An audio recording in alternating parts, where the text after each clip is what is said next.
দর্শক সবাইকে আমন্ত্রণ জানাচ্ছি বৈশাখী টেলিভিশনের সাপ্তাহিক স্বাস্থ্য বিষয়ক আয়োজন এসপি হসপিটাল সরাসরি ডাক্তারের আজকের পর্বে পুরো আয়োজন জুড়ে আপনাদের সাথে আছে আমি ডক্টর ফারজানা আলী। বিভিন্ন বয়সের মানুষ কোমর ব্যথা হাঁটু ব্যথায় ভুগে চিকিৎসা গ্রহণ করে, কিন্তু অনেকেই বলেন যে তার হাঁটু ব্যথা বা কোমর ব্যথাটা ভালো হচ্ছে না, অপারেশন করছে ভালো হচ্ছে না, কি করবে? দর্শক, আজ আপনাদের জন্যই আমাদের এই আয়োজন। আজ আমরা কথা বলবো অপারেশনবিহীন হাঁটু কোমর ব্যথার আধুনিক চিকিৎসা ও স্ট্রোক পরবর্তী পুনর্বাসন নিয়ে। আর এই বিষয়ে আলোচনায় আমাদের সাথে উপস্থিত আছেন বাত ব্যথা, প্যারালাইসিস ও ফিজিওথেরাপি বিশেষজ্ঞ ডক্টর এস চক্রবর্তী, চেয়ারম্যান ও চিফ কনসালটেন্ট এসপি হসপিটাল, সহযোগী অধ্যাপক ও vice principal, Dhaka College of Physiotherapy. দর্শক, এই মুহূর্তে আমাদের আয়োজনটি সরাসরি সম্প্রচারিত হচ্ছে। আপনারাও আমাদের সাথে এই আলোচনায় সম্পৃক্ত হতে পারেন স্ক্রলে দেখানো নম্বরে ফোন করে প্রশ্ন করার মাধ্যমে এবং জেনে নিতে পারেন বিশেষজ্ঞ চিকিৎসকের পরামর্শ। আপনাকে আমন্ত্রণ জানাচ্ছি আমাদের আজকের পর্বে। কেমন আছেন? ধন্যবাদ আপনাকে। যে আমি ভালো আছি, আপনি কেমন আছেন? আমি শুরুতেই বলছিলাম যে অনেকেই দেখা যায় বিভিন্ন বয়সের মানুষ কোমর ব্যথায় ভুগছেন, চিকিৎসা নিচ্ছেন কিন্তু ভালো হচ্ছেন না, এর পেছনে কারণ কি? ধন্যবাদ, অনেক সুন্দর প্রশ্নের জন্য। আসলে এটা আপামর জনসাধারণ সবার মনের একটা কষ্ট যে কোমর ব্যথা নিয়ে ভুগছি বছর পর বছর, 5 বছর 10 বছর, কিন্তু ভালো হচ্ছে না বা ট্রিটমেন্ট কিন্তু করে যাচ্ছে। চিকিৎসা কিন্তু বন্ধ না, একদিনের জন্য চিকিৎসা করছে, এই ডক্টর থেকে আরেক ডক্টর, আরেক ডক্টর থেকে আরেক ডক্টর, ওষুধ খাচ্ছে, অনেক ট্রিটমেন্ট করছে, কিন্তু ভালো হচ্ছে না। কেন হচ্ছে না? তার পেছনে একটা কারণ, সবাই কিন্তু ব্যথার চিকিৎসা করছে। আপনি যদি 100 জন রোগীর প্রেসক্রিপশনটা অ্যানালাইসিস করে দেখেন, সেখানে কিন্তু পেইন কিলারে ভরপুর। পেইন কিলার আছে, ক্যালসিয়াম আছে, ভিটামিন ডি আছে, ঘুমের ওষুধ আছে, অনেক কিছু আছে, কিন্তু কোমর ব্যথার কি কারণ, সেই কারণটা শুধু নাই। তাহলে ভালো হবে কী করে? আপনি যদি কারণটা আইডেন্টিফাই করতে না পারেন, তাহলে সেই রোগী কখনোই সুস্থ হবে না। আমরা কি দেখতে পাই যে কোমরে মূলত দুইটা কারণে কিন্তু কোমর ব্যথা, একটা মেকানিক্যাল আর একটা প্যাথোলজিক্যাল। যদি কোনো প্যাথোলজি থাকে, সাপোজ সেখানে টিউমার আছে, তো ওষুধে কি ভালো হবে? সেখানে টিবি আছে, তাহলে সেখানে তো টিবির ড্রাগস দিতে হবে, সে পেন কিলারের কাজ হবে না। ঠিক তাই যদি ডিসপোলাপস থাকে, তাহলে ডিসপোলাপসকে রিপেয়ার করতে সেখানে পেন কিলার কাজ করবে না। সো এই কারণেই ভালো হচ্ছে না, যে সে আইডেন্টিফাইটা হচ্ছে না, সঠিক রোগ নির্ণয় না করার কারণে যত চিকিৎসায় দিক কোনো চিকিৎসায় কাজ করছে না। ফলে রোগী কী হচ্ছে, ভালো তো হচ্ছেই না, প্রত্যেকটা রোগী দিন দিন দিন দিন সে ডিসেবল হয়ে যাচ্ছে, আরও খারাপের দিকে চলে যাচ্ছে। তাহলে বুঝবো কিভাবে যে এই সমস্যাগুলো ভুগছে? রাইট, বোঝার জন্য হচ্ছে প্রথমে আসলে একজন ক্লিনিশিয়ান কিন্তু ক্লিনিক্যালি সে কিন্তু ডায়াগনোসিস করতে পারে নিজে নিজে। কারণ কি, আমি মনে করি একজন ক্লিনিশিয়ান 99% কনফার্ম হয়ে যায় হিস্ট্রির মাধ্যমে যে পেশেন্টের আসলে কী প্রবলেম হতে পারে। দেন তখন আইডেন্টিফাই করার জন্য আমাদের একটা ইনভেস্টিগেশনের প্রয়োজন আছে। কখনো ব্লাড টেস্ট হতে পারে, কখন এক্সরে হতে পারে, কখন এমআরআই হতে পারে, কখন এমআরআই, কখন ব্লাড টেস্ট, কখন এক্সরে করবে, এ কিন্তু একজন ক্লিনিশিয়ান কিন্তু বুঝতে পারে। তবে যেটা আমরা বলি যে কোমরের জন্য এমআরআইটা করা সবথেকে ভালো, কারণ এমআরআই করলে কিন্তু একসাথে সব পেয়ে যাচ্ছেন, যে সেখানে কোনো ফ্র্যাকচার আছে কিনা, সেখানে ডিসপোলাপস আছে কিনা, সেখানে টিবি আছে কিনা, সেখানে টিউমার আছে কিনা, সেখানে ক্যান্সার আছে কিনা, হোয়াট এভার ইট যাই থাক, কোমরে ধরা পড়ার জন্য কিন্তু এমআরআইটা সব থেকে ইম্পর্টেন্ট। কিন্তু সেটা না করে আপনি কিন্তু অনেক সময় নষ্ট করছেন, বিভিন্ন ধরনের ইনভেস্টিগেশন করছেন, মেডিসিন খায় খায় সময় নষ্ট করছেন। সো এই সময় নষ্ট না করে আমি মনে করি কোমর ব্যথা রোগীদের জন্য একটা এমআরআই যথেষ্ট। একটা এমআরআই করলে জানা যায় যে আসলে তার কী কারণে ব্যথাটা হচ্ছে। এমআরআই প্রসঙ্গে একটু জানতে চাই, অনেক রোগীদের কিন্তু এমআরআই নিয়ে ভয় থাকে, করণীয় কি? হ্যাঁ, চমৎকার। আসলে এমআরআই ভীতিটা তো আমি আসলে অনেক দিন ধরে, কারণ আমি যেহেতু এই প্রফেশন অলমোস্ট 30 বছর, সো অনেক রোগী দেখেছি এমআরআই করতে পারে না, এমআরআই করতে ভয় পায়, সাফোকেশন হয়, শ্বাসকষ্ট হয়, ঢুকাইলে মনে করে ভেঙে চলে বেরোয় যাবে। ক্লোজ এমআরআইতে তাদের একটা ভীতি থাকে, যে কারণে আমি জাপান থেকে কিন্তু ওপেন এমআরআই নিয়ে এসেছি। লেটেস্ট মেশিন ওপেন এমআরআই, জাপানে হিটাসি কোম্পানি থেকে, খুব এক্সপেন্সিভ মেশিন, চমৎকার, যেটা আমরা এসপি হসপিটালে নিয়ে এসেছি। এবং এই মেশিনে কিন্তু কেউ ভয় পায় না, এবং যে কেউ এখানে এমআরআই করতে পারবে, যে কোনো জায়গা থেকে, সারা বাংলাদেশ থেকে সেখানে এমআরআই করছে, এসে এমআরআই করে। এবং সব থেকে মজার জিনিস যে সাথে সাথে আমরা রিপোর্ট দিয়ে দিই, যেটা অন্যান্য জায়গায় 2 দিন 3 দিন সময় লাগে, বাট আমাদের এখানে জাস্ট 1 থেকে 2 ঘন্টার মধ্যে আপনি রিপোর্ট পেয়ে যাবেন। এবং ডিজিটালাইজ, যে আপনি এমআরআই করে কী কী প্রবলেম আছে সেটা কিন্তু আমি কম্পিউটারের সঙ্গে সঙ্গে আপনি লাইভ দেখতে পাচ্ছেন, যে আপনার আসলে কোথায় প্রবলেমটা আছে নিজে দেখতে পাচ্ছেন। আর অন্যান্য জায়গায় এমআরআই করে আপনাকে রিপোর্ট ধরায় দিচ্ছে, সেই রিপোর্টে কী আছে সেটা এক্সপ্লেন করছে না, যার ফলে কী হচ্ছে, রোগীদের মধ্যে একটা হতাশা কাজ করছে, যে আমি তো পরীক্ষা করলাম কিন্তু কী পেলাম আমি তো জানি না, আমি দেখি নাই। কেউ বলছে হাড় খেয়ে যাচ্ছে, কেউ বলছে হাড় বেড়ে যাচ্ছে, কেউ বলছে নার্ভে প্যাচ লেগেছে, আসলে কোথায় কী হয়েছে ওই রিপোর্ট দেখে তো তাদের বোঝার পক্ষে সম্ভব না। তো যে কারণে আমরা এসপি হসপিটালে এই কাজটা করি, যে পেশেন্টদেরকে সরাসরি আমরা দেখিয়ে দিচ্ছি যে আপনার কোথায় প্রবলেমটা আছে, এবং এটা সাথে সাথে আমরা রিপোর্টটা দিয়ে দিতে পারি।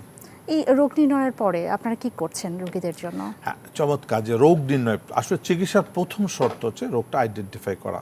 যেমন আপনি কোথাও বেড়াতে যাবেন, তো প্রথম কাজটা হচ্ছে কি, আপনাকে আগে অ্যাড্রেসটাকে আইডেন্টিফাই করা। আপনি অ্যাড্রেসটা আইডেন্টিফাই না করে কিন্তু আপনি বেরোয় চলে গেলে কোথাও যেতে পারবেন না, সো সেটা পাগল বলবে। ঠিক তাই, রোগটা আইডেন্টিফাই না করে আপনি যতই চিকিৎসা করেন, এটা পাগলের চিকিৎসা। আন্দাজে করে যাচ্ছেন। আন্দাজে চিকিৎসা করার কোনো সুযোগ নেই, আপনাকে স্পেসিফিক ওয়েতে করতে হবে এবং এক্স্যাক্টলি কী চিকিৎসা লাগবে, কতদিন লাগবে সেটা জানা যায় যদি আপনি রোগটা আইডেন্টিফাই করতে পারেন। সো আমরা প্রথমত একটা রোগী আসলে বা যারা অনেক দিন ধরে সাফার করছে 2, 4, 5, 10 বছর ভালো হচ্ছে না, তাদেরকে ফার্স্ট আমাদের কাজ হলো কোনো চিকিৎসা না করে আগে আইডেন্টিফাই করা যে তার কী প্রবলেম আছে। আমরা প্রবলেমগুলো আইডেন্টিফাই করছি। অনেকে দেখা যাচ্ছে তার ডিসপ্রলাপস আছে, অনেকের ভিটামিন ডি লেভেলটা কমে গেছে, কারো ডায়াবেটিস বেশি আছে, কারো কিডনিতে প্রবলেম থাকে, অনেকগুলো প্রবলেম থাকতে পারে। তার যে প্রবলেমগুলো আমরা পাচ্ছি সেগুলো আমরা আগে আইডেন্টিফাই করে একটা রিপোর্ট তৈরি করি যে আপনার এই 5টা প্রবলেম আছে, 5টা প্রবলেম সলভ করার জন্য কী লাগবে। দেখা যায় তার ডিসপ্রলাপসের জন্য রিপেয়ার করতে হবে, রেস্ট লাগবে, মাসল উইকনেসের জন্য তাকে স্ট্রং করতে হবে, ভিটামিন ডি লেভেল কমে গেলে ডি লেভেল বাড়াতে হবে, ডায়াবেটিস বেড়ে গেলে সেটাকে কমাতে হবে, কিডনির প্রবলেম থাকে সেটা ট্রিটমেন্ট। তখন আমরা রোগীকে বলি এই ট্রিটমেন্ট করতে হবে এবং এটার জন্য কতদিন সময় লাগবে, এক্স্যাক্টলি যে কোনটার জন্য কতদিন লাগে এটা আমরা বলে দিই। কোনো রোগী 3 সপ্তাহ, কোনো রোগী 4 সপ্তাহ।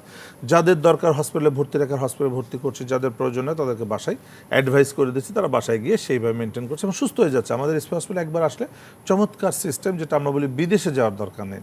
বিদেশে যাওয়ার আগে একবার অ্যাটলিস্ট এসপি হসপিটালে আসুন, তাহলে আপনার সকল সমস্যার সমাধান আমরা করে দিতে পারবো ইনশাআল্লাহ। এসপি হসপিটালে কোমর ব্যথা রোগীদের জন্য আর কি ধরনের সুযোগ সুবিধা আছে? কোমর ব্যথা রোগীদের যে মূলত প্রবলেমগুলোতে যেমন আমরা ভিটামিন ডি লেভেলটা দেখছি, যে বিএমডি বোন মিনারেল ডেন্সিটিটা আমরা দেখছি, সাথে সাথে হাড়ের ক্ষয় রোগ। সবার মুখে দেখবে যে কোমর ব্যথা রোগীদের বলবে আপনার হাড়ে ক্ষয় হচ্ছে, কোমর ক্ষয় হয়ে যাচ্ছে, বাটি ক্ষয় হয়ে যাচ্ছে। আসলে কি ক্ষয় হচ্ছে সেটা দেখা যায় না, বিএমডি যেটা আমাদের বোন মিনারেল ডেন্সিটি, বিএমডি মেশিন নিয়ে আসছে, এটা আমেরিকান মেশিন, খুবই চমৎকার, সাথে সাথে রিপোর্ট হচ্ছে ন্যাচারাল, মানে অটো রিপোর্ট হচ্ছে মেশিন থেকে। এছাড়া তো প্যাথোলজিক্যাল সমস্ত ইনভেস্টিগেশন আমাদের নিজস্ব। সবচেয়ে ইন্টারেস্টিং যে এসপি হসপিটালে কোনো কিছু করার জন্য বাইরে যাওয়ার প্রয়োজন নেই, এখানে সব কিছু নিজস্ব, মানে আমাদের ভিতরেই আছে, সব কিছু আমরা সঙ্গে সঙ্গে করে দিতে পারছি। অনেক রোগীদের কিন্তু ধারণা থাকে এসপি হসপিটাল বা যে কোনো প্রাইভেট হসপিটাল নিয়ে যে অনেক বেশি ব্যয়বহুল।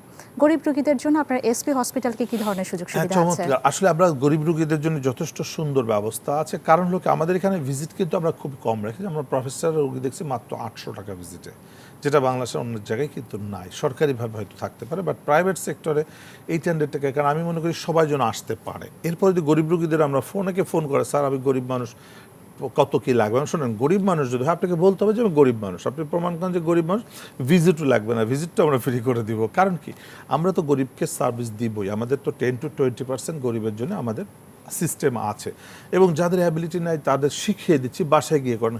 ফিজিওথেরাপি চিকিৎসাটা আসলে কিন্তু জাদুমন্ত্রের বিষয় না, এটা শিখার বিষয়, আপনাকে শিখতে হবে। তো যার অ্যাবিলিটি আছে সেখানে থেকে 2-4 দিন ট্রিটমেন্ট নিতে পারবে, যার অ্যাবিলিটি নাই তাকে আমরা শিখিয়ে দেবো, বাসায় গিয়ে করবো, আমরা বাসায় তাকে হেল্প করব কীভাবে কী করবো করতে। সো ট্রিটমেন্ট নেওয়ার মানে প্রয়োজন সবার আছে, সবারই কিন্তু চিকিৎসা নেওয়ার রাইট আছে, কিন্তু গরিব হলে সে চিকিৎসা পাবে না এই কনসেপ্টটা আমরা বিশ্বাস করি না। অবশ্যই তাকে ট্রিটমেন্ট পেতে হবে, তার যদি ভিজিট দেওয়ার ক্ষমতা নাও থাকে তবু আমরা বিনা ভিজিট তাকে ট্রিটমেন্ট করে তাকে আমরা প্রযুক্তিটা শিখিয়ে দেবো, সে বাসায় নিজে নিজে করবে।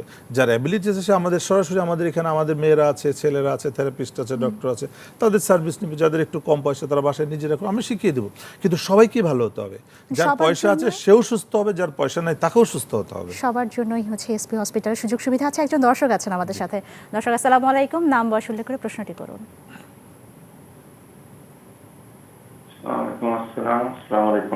ওয়ালাইকুম আমি আসাদ বলছিলাম ধানমন্ডি থেকে। জি, প্রশ্নটি করুন। আচ্ছা, আমার হাঁটুর লিগামেন্ট, এসিএল লিগামেন্ট ইনজুরি আছে, মেনিসকাসও ইনজুরি আছে, গ্রেড 2 আর কি। তো কোনো ডাক্তার বলতেছে অপারেশন লাগবে, আবার কোনো ডাক্তার বলতেছে অপারেশন লাগবে না। তা আমি এখন আপাতত একটা ফিজিওথেরাপি দিচ্ছি। তো ফিজিওথেরাপিতে এখন একটু উন্নত, আগে তো হাঁটতে পারতাম না, এখন হাঁটতেছি আর কি, মোটামুটি হাঁটতে পারছি। কিন্তু সকালবেলা আমি পা পাতাইতে পারি না, সকালবেলা উঠিয়ে আমার এই সমস্যাটা হচ্ছে। এখন আমার প্রায় 2 মাস হচ্ছে, 1 মাস 25 দিন। আচ্ছা আচ্ছা, আপনি কি করেন, আপনি কি কাজ করছেন? তো এখন কি আমি ফিজিওথেরাপি দিয়ে এটা কামব্যাক করতে পারবো, অথবা নাকি ইয়া করতে হবে, অপারেশন করতে হবে? জি দর্শক, আমার 2-3টা প্রশ্ন উত্তর আপনাকে দিতে হবে। 1 নম্বর হচ্ছে আপনি কি করেন, আপনি কি শুনতে পাচ্ছেন আমাকে? আপনি কি কাজ করেন? আমি চাকরি করি একটা প্রাইভেট কোম্পানি। আচ্ছা গুড। আপনার কি কোমরে কোনো ব্যথা আছে কিনা? না, কোমরে কোনো ব্যথা নেই। সকালে ঘুম থেকে উঠলে হাঁটুতে শুধু ব্যথা না পুরো পায়ে ব্যথা হয়? শুধু হাঁটুতে। জি, হাঁটু ভাঁজ করতে কষ্ট হয়? হাঁটু কি ভাঁজ করতে কষ্ট হয়?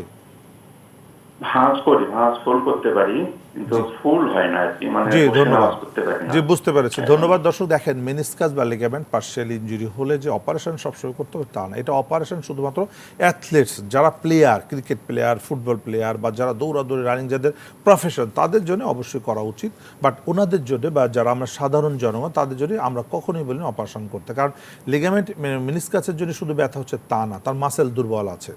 এই মাসেলকে স্ট্রং না করলে অপারেশনও কখনোই সাকসেসফুল হয় না। তো আমরা অপারেশন না করে ফিজিওথেরাপির মাধ্যমে এটাকে 100% সুস্থ করা সম্ভব। তবে এটা স্বাভাবিক জীবনে আসতে হবে, যেমন হাঁটু ভাঁজ করতে হবে, নিচে বসতে হবে, অন্য কোমরের সমস্যা থাকতে হবে, সেটা আইডেন্টিফাই করতে হবে। সো মেরুদণ্ড থেকে হাঁটু যদি চিকিৎসা করা যায়, উনি সম্পূর্ণ সুস্থ হয়ে যাবে। ফার্দার কখনো আর এই লিগামেন্টে ইনজুরি হবে না। মনে রাখতে হবে যে এই লিগামেন্টে ইনজুরি হওয়ার জন্য মাসেল দুর্বল। মাসেল দুর্বল না থাকলে কখনোই লিগামেন্ট মেনিসকাস ইনজুরি হতে পারে না। সো মাসেল যেহেতু দুর্বল ছিল, সেটাকে যদি কারেকশন না করা, তার লিগামেন্ট মেনিসকাসকে কখনো বাঁচানো যাবে না। দর্শক, আমি আপনাকে সাজেস্ট করি অবশ্যই আপনি ফিজিওথেরাপি কন্টিনিউ করেন, এবং ফিজিওথেরাপির মাধ্যমে আপনি 100% সুস্থ হয়ে যাবেন। তবে আপনার হাঁটুকে ফুললি মুভমেন্ট করতে হবে এবং মাসেলকে ফুল পাওয়ার নিয়ে আসতে হবে, তাহলে আপনি সুস্থ থাকবেন লং টাইম। ধন্যবাদ আপনাকে। অনেক সময় দেখা যায় অনেকের হাঁটুতে ব্যথা করছে, হাঁটু ভাঁজ করতে পারছে না, এবং আপনি বলছেন হাঁটু ব্যথার সাথে কোমর ব্যথার কিন্তু একটা সম্পর্ক আছে। এই হাঁটু ব্যথাতে যারা ভুগছে, চিকিৎসা নেওয়ার পরও যারা ভালো হচ্ছে না, তাদের জন্য আসলে কেন হচ্ছে না এবং করণীয় কি? সুন্দর প্রশ্ন। দেখেন, আসলে হাঁটুর সাথে কোমরের সম্পর্ক, একটা রিসার্চ বলছে যে long time back pain, bilateral both নি জয়েন্টের কারণ, যে দুইটা হাঁটু নষ্ট হচ্ছে, এটার মূল কারণ হচ্ছে মেরুদণ্ড। আর পাশাপাশি হাঁটুতে কোনো স্পেসিফিক কোনো প্রবলেম থাকতে পারে, হাঁটুতে যদি টিউমার থাকে, টিবি থাকে, ক্যান্সার থাকে, সেজন্য ব্যথা হতো, বাট এটার পার্সেন্টেজ খুবই কম। But most of the patient, 99% পেশেন্টটা কিন্তু হাঁটুতে ক্ষতিগ্রস্ত হচ্ছে, তার কারণ হচ্ছে মেরুদণ্ড। এখন অনেকে বলে আমাদের কোমরে ব্যথা নাই মানে যে কোমরের সমস্যা নেই তা কিন্তু না। যদি স্পাইনাল কর্ডে টিউমার হয়ে থাকে, যারা ডরসাল স্পাইনাল টিউমার আছে, তাহলে কিন্তু সে ব্যথা পাবে না, আস্তে আস্তে পায়ের শক্তি কমতে থাকবে। পায়ের শক্তি যখন কমে যাবে, তখন বডির ওজন আঘাত করবে হাঁটুর মধ্যে, সেক্ষেত্রে হাঁটুর কার্টিলেজ ভেঙে যেতে থাকে। এবং এক্সরেতে কি দেখা যায় যে ডিজেনারেশন, তখন আপনার হাঁটুর হাড় ক্ষয় হয়ে যাচ্ছে, আসলে ক্ষয় না, কার্টিলেজ ভেঙে যাচ্ছে, যে কারণে রোগীরা হাঁটু ব্যথার চিকিৎসা করেও তারা উপকৃত হচ্ছে না, ভালো হচ্ছে না। হাঁটু ব্যথার রোগীরা সাধারণত দেখবেন ক্যালসিয়াম খেতে থাকে, ক্যালসিয়ামকে কী হচ্ছে, আরও বিপদে পড়ে যাচ্ছে। যত ক্যালসিয়াম ইনটেক করছে তত তারা ওয়েট গেইন করছে, কারণ ক্যালসিয়ামে ওজন বাড়াচ্ছে, ওজন যত বাড়াচ্ছে রোগীর হাঁটুর মানে সমস্যা আরও বেড়ে যাচ্ছে। ফলে কী হচ্ছে, হাঁটু ব্যথা রোগীরা বছর বছর চিকিৎসা করে ডিসেবল হয়ে যাচ্ছে। দেখবেন যে হাঁটু ব্যথার 5 বছর আগে যা ছিল সামান্য ছিল, নিচে বসতে পারতো, নামাজ পড়তে কষ্ট হতো, 5 বছর পরে এসে সে হাঁটতেও পারে না, নামাজ তো দূরের কথা, সে তাকে চেয়ারে বসে নামাজ পড়তে হচ্ছে। কেন? শুধুমাত্র রং ডিরেকশনে যাওয়ার জন্য। এই কারণে আমরা কেন নিয়ে আরো জানবো। একজন দর্শক আছেন। দর্শক, আসসালামু আলাইকুম, নাম বয়স উল্লেখ করে প্রশ্নটি করুন। হ্যালো, আসসালামু আলাইকুম। ওয়ালাইকুম আসসালাম। আমার দীর্ঘদিন ধরে ধরেন এই কোমরে ব্যথা করে, আবার তিন ব্যথা করে, এমন সময় হাঁটতে পারি না, আবার ফের মনে করেন যে এক সময় এমন ব্যথা করে মানে পা ফালাতে পারি না, বুঝছেন? আমি আবার টিভিতে দেখতেছি সরাসরি, এই জন্য আপনাকে ফোন দিচ্ছি। ধন্যবাদ খুব সুন্দর প্রশ্নের জন্য। আপনি কি কোনো চিকিৎসা করছেন? না, মাথার জন্য কোনো চিকিৎসা করি নাই, কিন্তু থেকে থেকে ধরেন যে ব্যথা করে এই। জি, আপনার বাসা কোথায়? আপনার বাসা কোথায়? আমার বাসায় যে দান গবেষণা 2 নম্বর গেটের সামনে, গাজীপুর। জি, বুঝতে পারছি। ধন্যবাদ। গাজীপুরের রোগী, ধন্যবাদ দর্শক। যে গাজীপুর থেকে প্রচুর রোগী আমাদের এসপি হসপিটালে আসছে। তো দর্শক, আপনার কোমরে যে ব্যথাটা হচ্ছে, এটার জন্য আসলে ওষুধ দেখে আমি আপনাকে সাজেস্ট করবো যে আপনার আশপাশে কোনো ফিজিওথেরাপি সেন্টার থাকলে বা ফিজিওথেরাপি ডক্টর থাকলে সেখানে একটু ফিজিওথেরাপি চিকিৎসা নেন। ফিজিওথেরাপি চিকিৎসা নেন, ইনশাআল্লাহ সুস্থ হয়ে যাবেন। ধন্যবাদ আপনাকে। আমরা আমাদের প্রশ্নে চলে আসি, যে আপনি বলছিলেন যে কেন এটার রোগ নির্ণয়টা করতে হবে, এবং যদি রোগ নির্ণয় হয় কিভাবে হাঁটুর চিকিৎসা দিচ্ছেন বা কিভাবে দেখেন, আমাদের এখানে যখন আসে তখন আমরা বলেছি যে এসপি হসপিটাল আসলে আমাদের কিন্তু প্রথম কাজ চিকিৎসা দেওয়া না, প্রথম কাজ হচ্ছে আইডেন্টিফাই করা। হাঁটু ব্যথা নিয়ে রোগীরা যখন আসে, আমরা প্রথম থেকে আইডেন্টিফাই করার চেষ্টা করি যে কী কারণে ব্যথা হচ্ছে। আমরা অনেক রোগী পেয়ে থাকি স্পাইনাল কর্ডের মধ্যে টিউমার এবং ক্যান্সার পর্যন্ত হয়ে আছে, কিন্তু হাঁটুর চিকিৎসা করছে বছর পর বছর, হাঁটুতে ইঞ্জেকশন দিয়েছে, ওষুধ খেয়েছে, কিন্তু কোনোটাতেই কাজ হচ্ছে না, সে আস্তে আস্তে ডিসেবল। পরবর্তীতে এমআরআই করে দেখা যায় স্পাইনাল কর্ডের মধ্যে টিউমার হয়ে আছে, অনেক সময় ক্যান্সার পর্যন্ত পেয়ে যায়। তো যে কারণে আমরা বলি যে আগে আইডেন্টিফাই করতে হবে। তো আমাদের এসপি হসপিটাল আসলে 2 ঘন্টার মধ্যে আমরা আইডেন্টিফাই করে ফেলি, দেন তখন তার চিকিৎসাটা করা হয়। যদি মেরুদণ্ডের সমস্যা থাকে সেটাকে সমাধান করি, যেটা করে যদি প্রপার রেফারেল দরকার, যেমন টিউমার ক্যান্সার তো আমরা এসপি হসপিটাল ট্রিটমেন্ট করি না, তখন আমরা রেফার করে দিই। তো প্রপার রেফারেলটাও কিন্তু গুড ট্রিটমেন্ট। তো আমরা যেটা আসলে আইডেন্টিফাই করে দেন আমাদের যেটা ট্রিটমেন্ট আমরা করছি, যাদের শেখাই তার দরকার বাসায় চলে যাচ্ছে, আর যাদের রেফার করার দরকার রেফার করে দিচ্ছি। মানে আপনারা রোগ নির্ণয়ের জন্য আগে রোগ নির্ণয় করছেন, পরবর্তীতে চিকিৎসা প্রদান করছেন। আমি একটু জানতে চাই যে অনেক রুগীরা হচ্ছে বারংবারই ফিজিওথেরাপি নিচ্ছে, কিন্তু বলছে যে আমি ফিজিওথেরাপি নিচ্ছি কিন্তু ভালো হচ্ছে না, তারা কি করবে? দেখেন, ফিজিওথেরাপিতে ভালো হবে না এটা অসম্ভব, বাট যদি ফুল ফিজিওথেরাপি দেয় তাহলে কোনোদিনও ভালো হবে না। যেমন যিনি ফিজিওথেরাপি দিচ্ছেন তিনি কি জানেন যে কোন রোগের ফিজিওথেরাপি দিচ্ছেন? জানেন না, তা থেরাপি দেওয়ার দরকার, থেরাপি দিচ্ছে। থেরাপি দিতে গেলে আগে জানতে হবে কী কারণে থেরাপিটা দিচ্ছি, কারণ থেরাপির একটা উদ্দেশ্য থাকে। যেমন মেডিসিন দিতে গেলে জানতে হয় এই মেডিসিনটা কোথায় যে কাজ করবে, ঠিক তাই থেরাপি দিতে গেলে জানতে হবে যে আমি কোন কারণে থেরাপিটা দিচ্ছি। যে থেরাপি দিচ্ছে সেও জানে না, যিনি নিচ্ছেন তিনি তো জানার প্রশ্নই আসে, তাকেও জানতে হবে। কারণ আমি যদি থেরাপি নিই তাহলে আমাকে জানতে হবে আমার থেরাপিতে আমার কী কী বেটার বেনিফিট পাবো। আবার যিনি দিচ্ছেন তিনি তাকে এক্সপ্লেন করে দেবেন যে আপনার এই সমস্যার কারণে থেরাপি দিচ্ছেন।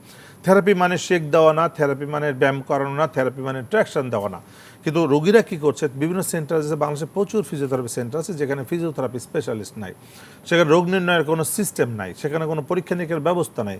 আন্দাজের উপরে গেলে একটু থেরাপি দিচ্ছে, রোগী চলে আসছে, রোগীদের টাকা খরচ হচ্ছে, ওয়াস্টিং হচ্ছে এবং তাদের রোগ আস্তে আস্তে বড় হয়ে যাচ্ছে। এই কারণে যে সঠিক রোগ নির্ণয় না করে কোনো রোগীরই ফিজিওথেরাপি দেওয়া উচিত না। এবং ফিজিওথেরাপি দেওয়ার আগে জানতে হবে যে সে আসলেই ফিজিওথেরাপি বুঝে কিনা এবং কী কারণে ফিজিওথেরাপি সেটাকে কাউন্সেলিং করতে হবে, রোগীকে আগে এক্সপ্লেন করতে হবে। এক্সপ্লেন না করে পৃথিবীর কোনো দেশে কোনো ট্রিটমেন্ট করার নিয়ম নাই, আমাদের দেশে শুধুমাত্র সঠিক জায়গায় চিকিৎসাটা নিতে হবে। এবং এই ক্ষেত্রে আমি বলবো যে এসপি হসপিটালে আসলে বিভিন্ন সুযোগ সুবিধা আছে রোগীদের জন্য। আরেকজন দর্শক আছেন আমাদের সাথে। দর্শক আসসালামু আলাইকুম, নাম বয়স উল্লেখ করে প্রশ্নটি করুন। হ্যালো, আসসালামু আলাইকুম। ওয়ালাইকুম আসসালাম। আমার নাম হচ্ছে রিক্তা, আমার বয়স হচ্ছে 35 বছর।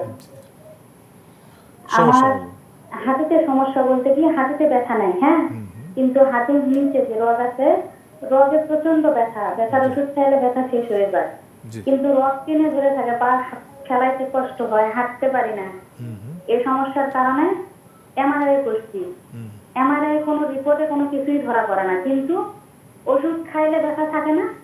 আর হচ্ছে পায়ের রগ ব্যথাটা কোনোভাবেই যাচ্ছে না, পায়ের মাংসপেশি শুকিয়ে যাচ্ছে। আগে ছিল এক পা, এখন আরেক পায়ে ওই সমস্যা পার হচ্ছে। জি দর্শক, আমরা বুঝতে পারি, দেখেন উনি এমআরআই করেছে, এমআরআই ধরা পড়ছে না, তার মানে এমআরআই ভুল হচ্ছে অথবা এমআরআই বুঝতে পারছে না। ওনার সমস্যা আছে মেরুদণ্ডে, কারণ ওনার হিস্ট্রি থেকেই বলছে যে ওনার নার্ভের প্রবলেম, নার্ভ ইনজুরি হচ্ছে কোথায়, কোমর থেকে ব্যথা আছে, তার মানে এটা নিউরোলজিক্যাল ডিসঅর্ডার না, এটাকে মেকানিক্যাল প্রবলেম বলো। মানে একই জিনিস নার্ভে হলে একটা নিউরোলজিক্যাল ডিসঅর্ডার মানে নার্ভের অসুখ, আর একটা হচ্ছে মেকানিক্যাল সমস্যা, নার্ভকে অসুস্থ করা হচ্ছে। এখানে ডিসপ্রোলাপস হয়ে তার নার্ভকে ছিঁড়ে ফেলছে, ফলে পা শুকায় যাচ্ছে এবং রগে টান লাগছে, তার মানে জেল বেরোয় যায়, নার্ভের চাপ দিয়ে, তার মানে এমআরআইতে রোগটা ধরা পড়ে নাই বা রক্ত পড়েছে, ওনারা বুঝতে পারছে না। তো এটা চিকিৎসার রং সাইড দিয়ে যাচ্ছে, ভুল ট্রিটমেন্টের কারণে সে দিন দিন ক্ষতিগ্রস্ত হচ্ছে, পা শুকায় যাচ্ছে, মানে নার্ভ ছিঁড়ে যাচ্ছে। দর্শক, আমি আপনাকে সাজেস্ট করবো যে আপনাকে অবশ্যই ভালো কোনো ফিজিওথেরাপি সেন্টারে গিয়ে বা হসপিটালে গিয়ে অথবা এসপিও হসপিটালে এসে আপনাকে কোমরের এমআরআইটা দেখে কোমর থেকে আপনার ট্রিটমেন্টটা করতে হবে। কারণ মেরুদণ্ডে আপনার সমস্যাটা আছে, অথবা তার ডরসাল স্পাইন হতে পারে, লাম্বার স্পাইন হতে পারে, এটাকে আইডেন্টিফাই করে দেন ফিজিওথেরাপি চিকিৎসা দিলে ইনশাআল্লাহ সুস্থ হয়ে যাবেন। ধন্যবাদ আপনাকে। আপনাকেও ধন্যবাদ। আমি একটু স্ট্রোক পরবর্তী পুনর্বাসন নিয়ে জানতে চাই যে অনেক রোগীরা দেখা যায় স্ট্রোক পরবর্তীতে দীর্ঘদিন শয্যাশায়ী থাকেন। এই দীর্ঘদিন যারা স্ট্রোক পরবর্তী শয্যাশায়ী থাকে তাদের জন্য এসপি হসপিটালে কি ধরনের সুযোগ সুবিধা আছে? বাংলাদেশে এসপি হসপিটালে কিন্তু স্ট্রোকের রিহ্যাবিলিটেশনের চমৎকার ট্রিটমেন্ট। আমরা একটা টিম ওয়ার্ক, আসলে স্ট্রোকের রোগীদের টিম ওয়ার্ক করতে হয়। স্ট্রোকের রোগীদের অনেক সমস্যা থাকে, যেমন স্ট্রোক থেকে এক সাইড প্যারালাইসিস হয়ে আছে, তাদের প্রেশার বেশি আছে, কিডনির সমস্যা থাকতে পারে, ডায়াবেটিসের প্রবলেম থাকতে পারে, ব্যথা থাকতে পারে, কারণ সবারই কোমর ব্যথা, হাঁটু ব্যথার কমপ্লেন থাকে। সো এই টোটাল প্যাকেজ ট্রিটমেন্ট কিন্তু এসপি হসপিটালে করি। এবং যে স্ট্রোক রোগীরা বাসায় বছর বছর বিছনায় পড়ে আছে এরকম থাকার কথা না, কারণ স্ট্রোক ট্রিটমেন্ট সুস্থ করতে সাধারণত 4 সপ্তাহ থেকে সর্বোচ্চ 12 সপ্তাহ সময় লাগার কথা। তো যারা ডিলে করছে তারা আস্তে আস্তে কী হচ্ছে, পার্মানেন্ট ডিসেবল হয়ে যাচ্ছে। তো আমরা এসপি হসপিটালে বলে থাকি যে কমপ্লিট রিহ্যাবিলিটেশন যেটা এসপি হসপিটালে আছে, এবং লেটেস্ট যে ট্রিটমেন্টটা প্রযুক্তি যে টিএমএস, যে সরাসরি ব্রেনকে থেরাপি দেয়, কারণ স্ট্রোক তো ব্রেনে করছে। সো ব্রেনের যে থেরাপিটা টিএমএস, যেটা ট্রান্সকিউটাস ম্যাগনেটিক স্টিমুলেশন, এটা আসলে 2007 সালে আমি লন্ডন থেকে করে এসেছি, ইউসিএল থেকে, ইউনিভার্সিটি কলেজ অফ লন্ডন, ওখানে এটার উপর আমি স্টাডি করেছিলাম। তো ওই মেশিনটা আমি বাংলাদেশে নিয়ে এসেছি, ওই ট্রিটমেন্টটা কিন্তু আমরা বাংলাদেশে চালাচ্ছি এবং চমৎকার রেজাল্ট। আমি টিএমএস নিয়ে আরো বিস্তারিত জানবো, একজন দর্শক আছেন। দর্শক আসসালামু আলাইকুম, নাম বয়স উল্লেখ করে প্রশ্নটি করুন। ওয়ালাইকুম আসসালাম, আমি গাইবান্ধা থেকে বাহাদুর বলছিলাম। জি দর্শক, প্রশ্নটি করুন। আমি স্যারকে আমি স্যারকে বলতেছি, আমার মেয়ে বয়স প্রায় 9 বছর চলে। যে বলতে থাকুন, বলুন। পায়ের হাঁটুর ভেতর এত ব্যথা করে যে মানে শুধু হাতের গিরাগুলো এবং হাঁটুর গুলো খুব ব্যথা করে এবং রাতে কান্নাকাটি করে প্রচুর। হ্যাঁ, এখন যদি বলা যায় বা একটু হাত দিয়ে ন্যাপেজ করা যায় আরো বেশি হয়ে যায়। ওর কান্নাতে আমার এত খারাপ লাগে, আমি মানে বুঝতে পারছি না কি করবো এখন। জি, ধন্যবাদ। আমরা বুঝতে পেরেছি দর্শক, ধন্যবাদ, চমৎকার দর্শক। প্রশ্ন। এরকম প্রচুর রোগী আমরা পেয়ে থাকি। এটাকে আমরা জুভেনাইল আর্থ্রাইটিস, বাচ্চাদের হয় সাধারণত 10 বছর 12 বছর বয়সে বাচ্চাদের হতে পারে এবং খুবই ভয়ঙ্কর। এটা ট্রিটমেন্ট কিন্তু চমৎকার ট্রিটমেন্ট আমরা এসপি হসপিটালে করি, যেটা আমাদের প্রচুর রোগী আছে যারা সুস্থ আছে জুভেনাইল আর্থ্রাইটিস থেকে, ভালো আছে। এখন এটা আসলে ওষুধ দিয়ে ভালো করা সম্ভব না, এটাকে ফিজিওথেরাপির মাধ্যমে আস্তে আস্তে তার মডিফাই করতে হবে। তো দর্শক, আমি আপনাকে সাজেস্ট করবো যে ওকে অবশ্যই এসপি হসপিটালে নিয়ে এসে দেখাতে হবে, কারণ অন্য জায়গায় করে সময় নষ্ট না করা উচিত, কারণ বয়স যেহেতু কম। আর সো আমার মনে হয় কি রেস্ট নেওয়া উচিত হবে না। আপনি অবশ্যই ঢাকাতে এসপি হসপিটালে এসে দেখাতে পারেন, আমি দেখবো। দেখার পর আমি ওকে ভালো ট্রিটমেন্ট যা করার অবশ্যই করবো ইনশাআল্লাহ। ধন্যবাদ আপনাকে। অসংখ্য ধন্যবাদ। আমরা একদমই সর্বশেষ মুহূর্তে চলে এসেছি স্ট্রোক পরবর্তী রোগীদের পুনর্বাসন নিয়ে। আপনি টিএমএস থেরাপি নিয়ে কথা বলছেন, আমি টিএমএস নিয়ে একটু সর্বশেষ মুহূর্তে আপনার কাছে জানতে চাচ্ছিলাম। টিএমএসটা আসলে যেটা ব্রেনকে সরাসরি থেরাপি দেয়, ফিজিওথেরাপিটা আসলে দুই ধরনের, একটা হচ্ছে ডিরেক্ট ব্রেনের থেরাপি দেওয়া হচ্ছে, একটা হচ্ছে ম্যানুয়াল, যেটা আমরা রিএডুকেশন বলছি। আসলে সবারই উদ্দেশ্য হচ্ছে ব্রেনকে এডুকেশন দেওয়া, নট হাত পায়ের ব্যায়াম করানো, বাট সেটা হচ্ছে যে আমরা বিভিন্ন টেকনিকের মাধ্যমে করে থাকি ব্রেনকে স্ট্রং করে দেওয়া। যেমন একটা বাচ্চা জন্মের পর যেমন আস্তে আস্তে আস্তে সব শিখতে পারে, ঠিক তাই স্ট্রোকের পরবর্তীতে একটা মানুষকে সেভাবে শেখানো, এটাকে বলে রিএডুকেশন। বাচ্চাদেরকে বলা হয় এডুকেশন, আর বয়স্ক যারা স্ট্রোক করে তাদেরকে বলা রিএডুকেশন। সো রিএডুকেশনটা প্রপার হতে হবে, সেটার জন্য টিএমএসটা সরাসরি আমাদেরকে হেল্প করে। তো টিএমএস ব্যবহার করলে একটা রোগী মনে করেন যে 4 ভাগ সময়ের আগেই সে সুস্থ হয়ে যায়। যেটা 1 মাস লাগার কথা সেটা 7 দিন লাগবে, যেটা 3 মাস লাগার কথা সেটা 4 সপ্তাহের মধ্যে সে সুস্থ হয়ে যেতে পারে। সার্বিকভাবে আমাদের এসপি হসপিটালে আসে রোগীরা কেন যাবেন, আমি এই বিষয়ে একটু জানতে চাই। এসপি হসপিটাল আসবে বাংলাদেশে একমাত্র রিহ্যাব হসপিটাল, যেখানে আপনি রিহ্যাবিলিটেশন কমপ্লিট সলিউশন পাচ্ছেন। কোমর ব্যথা, হাঁটু ব্যথা, ঘাড় ব্যথা, ankylosing spondylitis, juvenile arthritis, rheumatoid arthritis, osteo arthritis এবং ফ্র্যাকচার পরবর্তী বা সার্জিক্যাল পরবর্তী যে কমপ্লিকেশনগুলো, যে অনেক অপারেশন করার পর দেখবেন যে রোগীরা ডিসেবল হয়ে রয়েছে, এই কমপ্লিকেশনগুলোকে কারেকশন করে সঠিক সচল রাখার জন্য, একটা মানুষকে সুস্থ রাখার জন্য এসপি হসপিটাল আসতে হবে। কারণ এসপি হসপিটাল আমাদের টিম কাজ করছে, সমস্ত বিষয় নিয়েই সেখানে ট্রিটমেন্ট চলছে এবং মানে সর্বোচ্চ ট্রিটমেন্টে তাদেরকে স্বাভাবিক জীবনে দেওয়ার জন্য আমরা চ্যালেঞ্জ করি যে এসপি হসপিটাল আসলে আপনি সঠিক রোগ নির্ণয় এবং সঠিক চিকিৎসা পাবেন। বিদেশে যাওয়ার কোনো প্রয়োজন নাই, বাংলাদেশে এসপি হসপিটালে আপনাদের আসতে হবে। দর্শকদের জন্য কোনো পরামর্শ আছে কিনা? দর্শক, অবশ্যই পরামর্শ আছে। পরামর্শ যে কোমর ব্যথা, হাঁটু ব্যথা রোগীদের জন্য আমি সবসময় বলে থাকি পেইন কিলারকে অ্যাভয়েড করুন, পেইন কিলারকে না বলুন, কারণ পেইন কিলার আপনার কোমর ব্যথাকে আরও বাড়িয়ে দিবে, আপনার লাইফটাকে একদম বিপদে ফেলে দিতে পারে, অন্যান্য অর্গানকে ড্যামেজ করতে পারে। সো ব্যথা হলে অবশ্যই পেইন কিলার না খেয়ে ফিজিওথেরাপি, সঠিক ফিজিওথেরাপি চিকিৎসকের পরামর্শ নিয়ে সঠিক ফিজিওথেরাপি চিকিৎসা নিন, সুস্থ থাকবেন, সচল থাকতে হবে।